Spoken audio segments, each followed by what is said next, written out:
Bonjour, willkommen zu einem neuen Video hier auf meinem Kanal.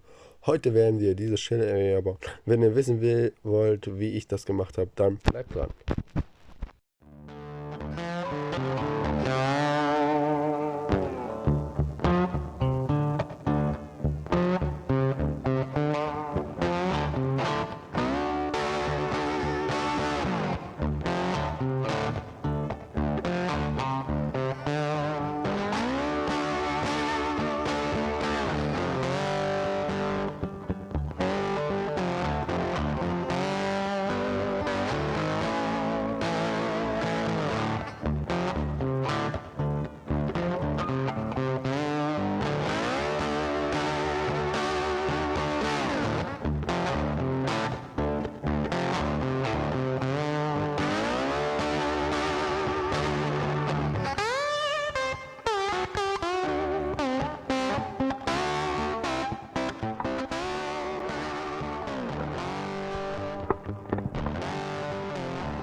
Das ist jetzt die Shell Area.